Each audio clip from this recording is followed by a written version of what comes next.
Hemos leído una porción bastante larga de la Biblia, que normalmente en la cual se predica acerca de los problemas que tuvo David en su vida personal, en sus decisiones y en lo que él decidió para sí. Sin embargo, hoy vamos a hablar un poquito más refiriéndonos a un personaje que a veces no se predica mucho de él, que en este caso es Urías, el hitita o el eteo. A veces no nos detenemos muchas veces a pensar lo que está sucediendo actualmente. La sociedad moderna tiende a todo a ponerlo en un solo lugar, a invitarnos a comportarnos de una misma manera, de tal manera que no tengamos diferencias unos con otros, a globalizarnos, dicen, a tenernos todos en un mismo pensamiento. ¿De acuerdo? Es lo que actualmente se intenta. Pero sin embargo, hacer que todas las personas pensemos de la misma manera, acarrea algo, ¿verdad? El hecho de que culturalmente todos somos distintos, es una realidad. Todos tenemos ascendencia distinta, todos tenemos formas de vivir distintas. Pero al hacerse algo global, al tratar de agruparse todo junto, ha ocurrido que lo que se procura en realidad es que todas estas culturas, todas estas creencias sean aprobadas. O sea, lo que tú pienses, lo que yo piense, lo que el vecino piense, está bien. Si te parece bien, no hay problema, se vale.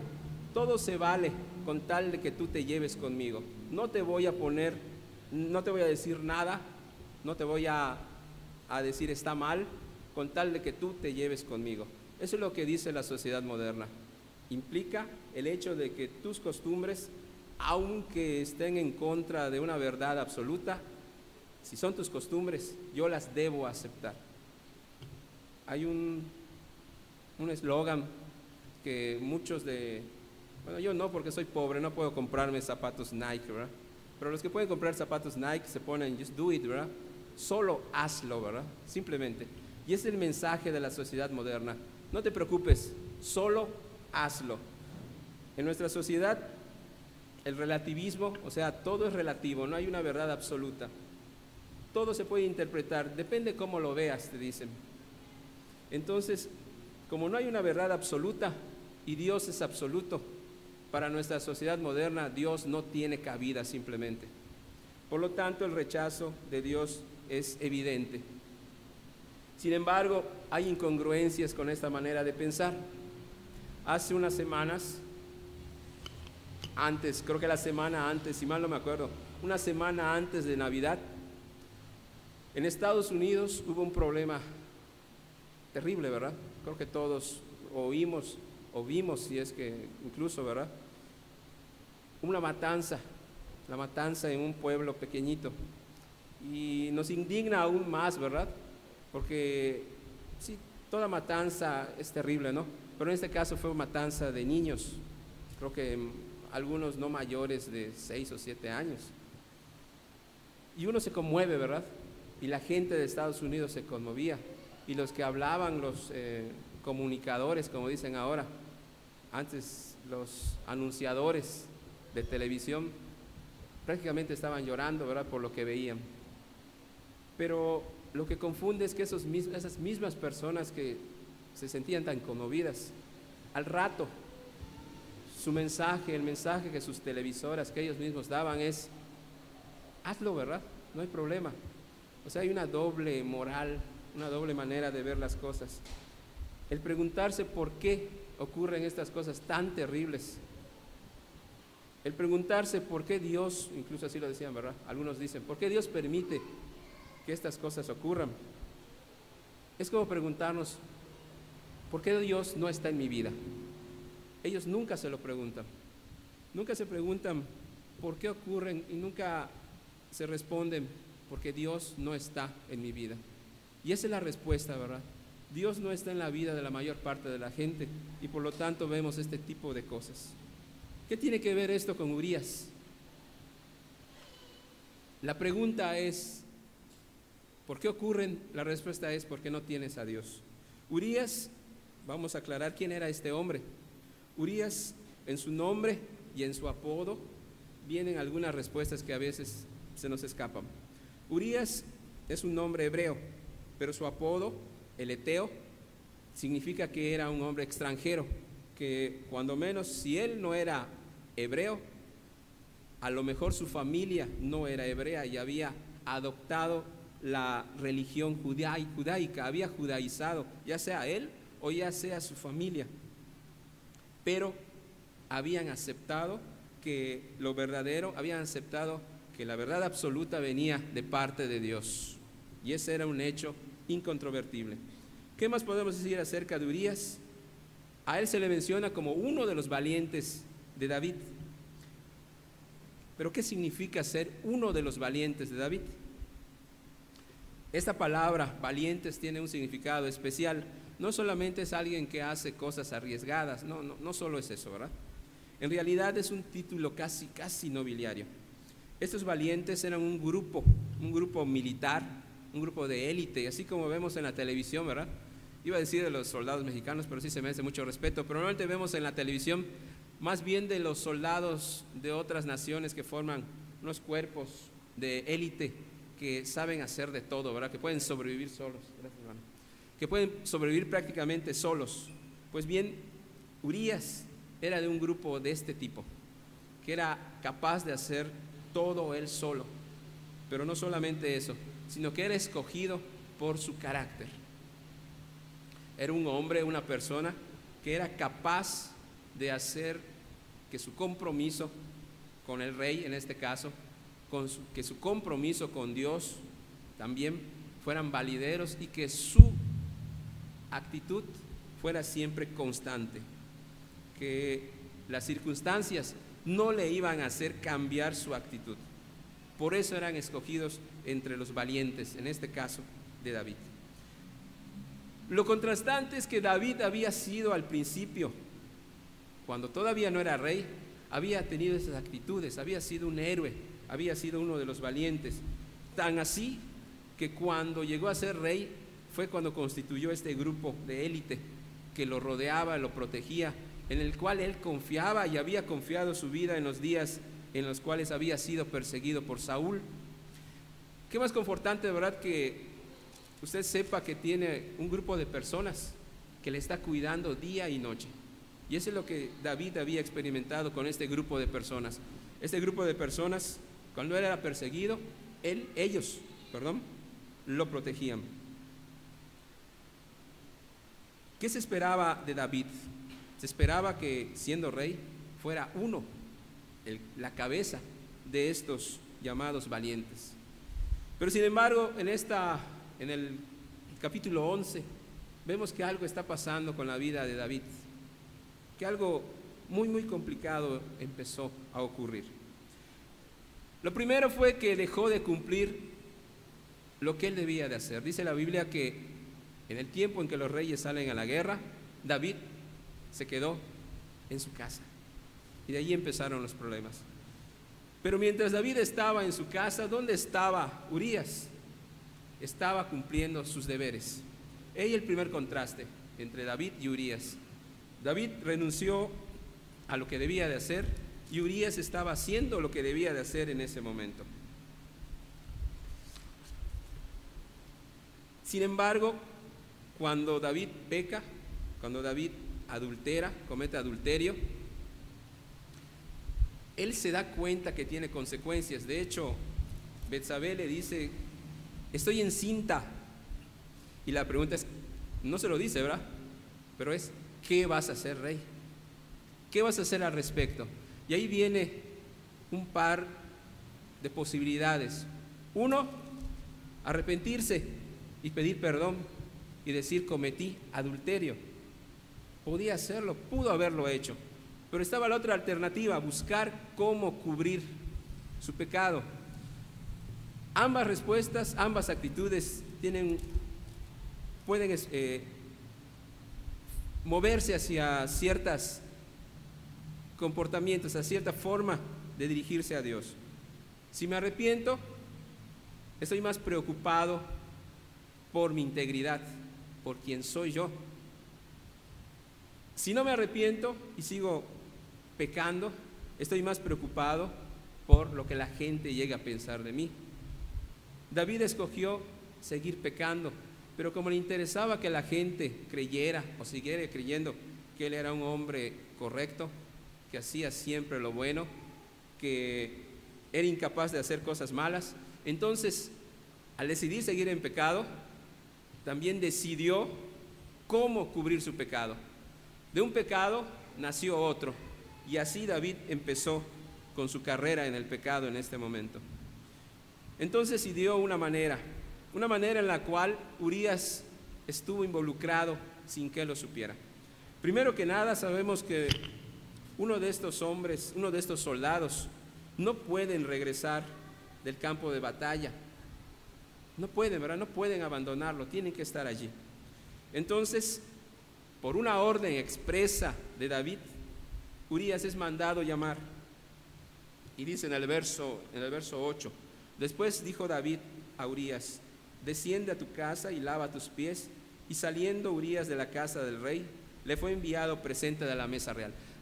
Urías no abandona su lugar en el campo de batalla, sino que es llamado por el mismísimo rey para ir. Él va, y ese es lo primero, ¿verdad? Cuando David sabe que le van a descubrir, empieza a buscar la manera adecuada para encubrirse. La primera es otorgando una licencia a Urías, una licencia que no era lícito para Urías.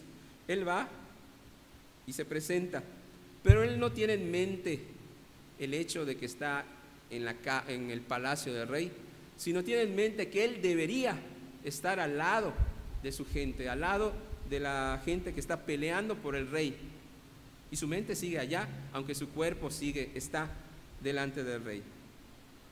Primero, David le pide que amablemente, y eso es lo verdad, es lo que espanta, ¿verdad? Cuando alguno de nosotros, cuando yo estoy en pecado y trato de minimizar lo que estoy haciendo. En este caso, David trató de minimizar su pecado porque quiso volverlo de una manera amable, decirle a Urías, que era el esposo, que viniera y que estuviera con su esposa. Era lo legal, ¿verdad? Pero Urías no estaba pensando en eso. Él simplemente pensaba que para un soldado no era lícito estar en su casa y menos era lícito estar con su esposa cuando todos su personal a su cargo estuviese peleando. Y por lo tanto él simplemente, no es que no obedeciera, simplemente le da las razones al rey por las cuales no podía cumplir.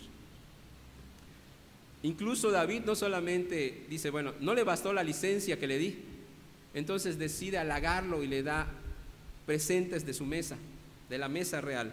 Yo no me imagino qué tan grandes pueden ser los presentes de la mesa de un rey. Últimamente ningún rey ha mandado nada a la casa. Es más, creo que, nadie envió nada a mi casa, de hecho. Pero si llegara a enviarme algún presente un rey, pues no sé, a lo mejor sí me llega el Porsche que estoy soñando, ¿verdad? O el Rolls Royce, no lo sé, algo así me regalaría. Así que me imagino qué tan grande había sido la ofrenda que le envió David a Urías. Y sin embargo, Urías siguió constante. Esto nos da un indicio de algo que tenía Urías y que a veces a nosotros se nos escapa: integridad. Este hombre era a prueba, no solamente de balas, no, porque no había balas, era a prueba de sobornos y de todo. Urías no hace caso, permanece a pesar de todas las invitaciones que le estaba haciendo. Le contesta así: yo no haré tal cosa. David, que estaba en ese momento alejado de Dios, y eso es lo increíble, ¿verdad? El hombre que es conforme al corazón de Dios, en ese momento estaba alejado de Dios. No pensaba como él, su mente no estaba sintonizada, sino únicamente pensaba en cubrir su pecado y buscaba la manera. Pero se topaba con el problema de que tenía un hombre fiel que tenía un hombre que era íntegro, que tenía un hombre que sabía lo que tenía que hacer y ya se había metido en problemas más grandes. Uno había adulterado con la esposa de este hombre, tenía un hijo en espera y había que cubrir la forma de cómo justificar a este niño. Y como este hombre era tan terco que no se dejaba sobornar ni engañar, entonces busca lo siguiente, da el siguiente paso. Por mi orden no quisiste, y trata de engañarlo. En el verso 13 dice, y David le convidó a comer y a beber con él hasta embriagarlo. Sabemos que cuando las personas, no sé si alguien acá lo sabe, ¿verdad? Yo sí lo supe, porque yo tomaba, llegué a tomar, y cuando uno bebe, las cosas ya no las piensa exactamente cuando está en sus 5 sentidos. Es más fácil hacer cosas que uno no se atrevería a hacer cuando está sobrio. Así de simple, no hay que darle vueltas. Entonces, en su maldad, en el pecado que vivía David, pensó que Urías, cuando estuviese embriagado, simplemente iba a abandonar sus principios. Urías se embriagó, de acuerdo, eso no lo podemos evitar. Pero hay una cosa, por encima de eso, Urías tampoco renunció a su integridad. Él tenía un deber y debía cumplirlo. Las personas que practican, que son íntegros, simplemente no se dejan entrar en negociaciones por ningún tipo de favor. No dejan que las cosas cambien cuando cambian las circunstancias. Son siempre constantes. Y hay otra cosa aquí, ¿verdad? David, que estaba en pecado, seguía pecando para ocultar el suyo. ¿Cuál es el problema real? Cuando pecamos, la manera más fácil de solucionarlo es arrepentirnos, confesarlo. La manera complicada es inventar otro pecado para cubrir el anterior. David no se decidió a romper esta cadena. Urías era un problema ya real para él, no solamente por la buena, no solamente mediante engaño. Él había decidido que su integridad, que su compromiso con el rey y con las personas que estaban luchando por él en el campo de batalla eran más importantes que disfrutar al lado de su familia. Y aquí nos pone a pensar también el comportamiento de Urías. Para muchos, ¿verdad? Para muchos de nosotros, es más importante quedarnos en casa, en nuestra casa, entiéndase, en nuestra comodidad, que estar haciendo cosas para Dios. El orden es al revés, ¿verdad? Cuando me quede tiempo de hacer las cosas en casa, dedicaré algo para Dios. En este caso, Urías era exactamente lo contrario. Mi familia es importante, pero mi compromiso lo es mayor. David da el siguiente paso. Ya no solamente es un adúltero, no solamente es un cínico, no solamente es un hipócrita, ahora da un paso más allá. Dice los versos 14 y 15. Venida la mañana, escribió David a Joab una carta, la cual envió por mano de Urías, y escribió en la carta diciendo: poned a Urías en el frente, en lo más recio de la batalla, y retiraos de él para que sea herido y muerto. Lo que empezó para David como el simple hecho de abandonar su responsabilidad como rey, esto es, estar en la batalla, estar al frente de los ejércitos como héroe que a él le correspondía. El rey era el héroe de todos, ¿de acuerdo? Era el principal de los valientes y su deber estar allá. Cuando faltó a esto, empezó a tener problemas, faltó a su deber.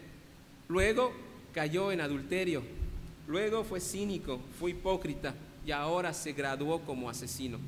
No hay que darle vueltas, ¿verdad? Porque en eso se convirtió, en un asesino.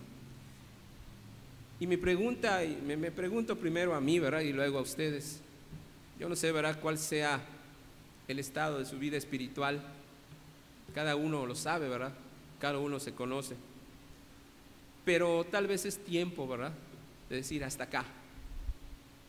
Decir hasta acá llego, porque puede haber consecuencias las cuales yo no pueda detener y sea demasiado tarde.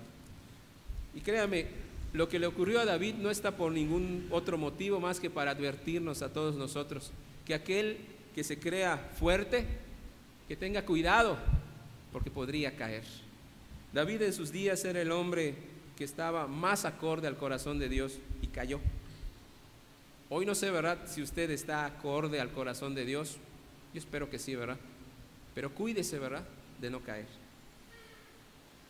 David lo pone al frente de la batalla y ordena que lo abandonen.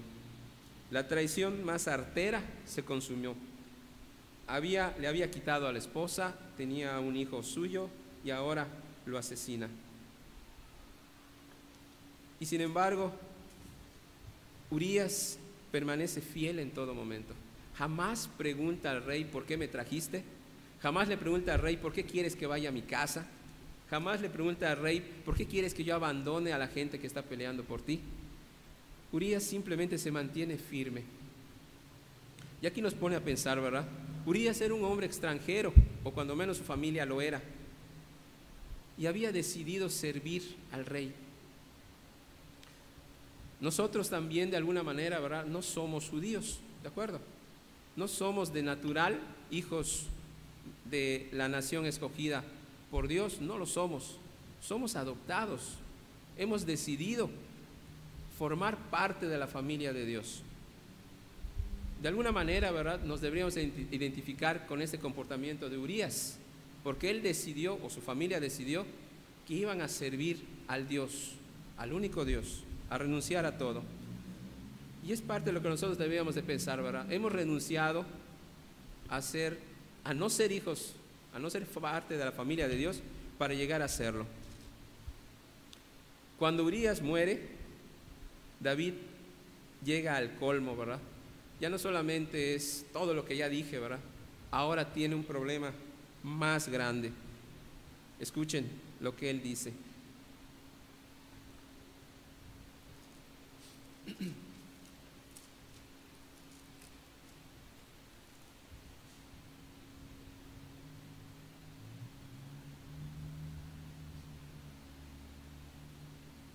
Y David le dijo al mensajero: así dirás a Joab: no tengas pesar por esto, o sea, porque haya muerto, porque la espada consume ora a uno, ora a otro. Refuerza tu ataque contra la ciudad hasta que la rindas, y tú aliéntale. Ya no le tenía en ningún problema que Urías hubiese muerto. Había logrado su propósito, ¿verdad? Todo el mundo sabía, o iba a saber, ¿verdad?, que Urías había muerto en la batalla, como morían otros muchos, ¿verdad? Lo que no iban a saber era que David había cometido adulterio y que lo había traicionado. Y aquí nos debemos poner a pensar en un par de motivos. La integridad en contra de la reputación. La integridad es lo que eres. La integridad es lo que es inherente a ti. La persona que eres es tu integridad. Y lo que tú quieres que la gente piense de ti, eso es tu reputación. David, cuando tuvo que elegir entre ser simplemente un hijo de Dios, entre ser una persona que adoraba a Dios, decidió que su reputación era primero y empezó su lista de pecados. Nuestra pregunta esta mañana es: ¿qué es mejor, qué es más importante para ti, para mí? ¿Ser un hijo de Dios o preocuparme por lo que la gente podría llegar a pensar de mí? Si ambas cosas no son la misma cosa, si lo que la gente piensa de mí realmente no es lo que yo soy, creo que tengo un problema y creo que debo solucionarlo con Dios. Cuando mis acciones, mi pensamiento no coinciden, es que hay un problema. Tengo falta de integridad. No soy uno solo. Me pongo a pensar, ¿qué habrá ocurrido cuando murió David? ¿Qué habrá ocurrido, verdad? porque seguramente tuvo un encuentro con Urías allá en el seno de Abraham, porque Urías, siendo justo, fue al seno de Abraham, ¿de acuerdo? Allí está. Y David, que fue un hombre de acuerdo al corazón de Dios, también fue al seno de Abraham. Así que, ¿qué habrá ocurrido, verdad? ¿Se habrán dado la mano? ¿Le habrá reclamado Urías: ¿por qué me quitaste a mi esposa? ¿Por qué me engañaste? ¿Por qué me mataste? ¿Le habrá dicho eso? Yo creo que no, ¿verdad? Creo que el encuentro allá en el seno de Abraham simplemente habrá sido: David, te perdono. Porque este hombre que había escogido servir a Dios toda su vida, que había escogido servir a su rey toda su vida sin preguntar, seguramente cuando llegó allí, le recibió así, ¿verdad? Porque el perdón es parte de la vida activa de un hombre íntegro, de una mujer íntegra de Dios. Lo que te hacen, tú eres capaz, estás capacitado para dejarlo ir, para perdonar al otro. Y seguramente, estoy totalmente convencido de que allá Urías le otorgó el perdón a David, como parte de la integridad de este hombre. Solo quiero terminar con esto, ¿verdad? Que nos detengamos a pensar que la gente, las personas, ¿verdad?, nos conocen de maneras distintas. Muchas veces, ¿verdad? En casa hacemos ciertas cosas, o nos abstenemos, mejor dicho, de hacer ciertas cosas. En el trabajo también tenemos cierta personalidad, o nos conocen por hacer algo. Cuando estamos a solas, a lo mejor somos otra tercera persona. Creo que es tiempo de hacer que esas 3, 4, 5 personas, no sé cuántas personas vivan dentro de usted, por llamarla así, ¿verdad?, sean una sola. El ejemplo de Urías es eso, ¿verdad? Caminando entre gigantes es una serie de mensajes que trata de decirnos, ¿verdad?, que hay personas que vivieron, que caminaron al lado de Dios y que le sirvieron y que decidieron que era más importante servir a Dios que servirse a sí mismos. Lo importante es, en esta tarde ya, es que ustedes y yo procuremos, pongamos nuestro corazón para que nuestra reputación, lo que diga la gente, no sea tan importante como lo que Dios sabe, conoce de mí. Y que en su momento estas dos cosas que a veces procuramos sean una misma, ¿verdad? Que lo que la gente dice de mí o piensa de mí sea lo que Dios piensa de mí. Vamos a terminar orando para que, no sé, ¿verdad?, como les dije, cada uno conoce su situación espiritual. Cada uno sabe si somos 3 o 4 personas al mismo tiempo en distintos lugares. Pero creo que es tiempo para ponernos a cuentas. No dejar que nos ocurra lo mismo que le ocurrió a David, que dejó correr su pecado y después ya no lo pudo detener, hasta llegar un momento que se le escapó de las manos. Tal vez lo que estés haciendo ahora, tal vez lo consideres como algo sin importancia, muy pequeño. Pero, ¿verdad?, llegará el momento en que no lo puedas tal vez detener y cuando quieras echarte atrás sea demasiado tarde. Ahora, el momento, el día de Jehová es hoy.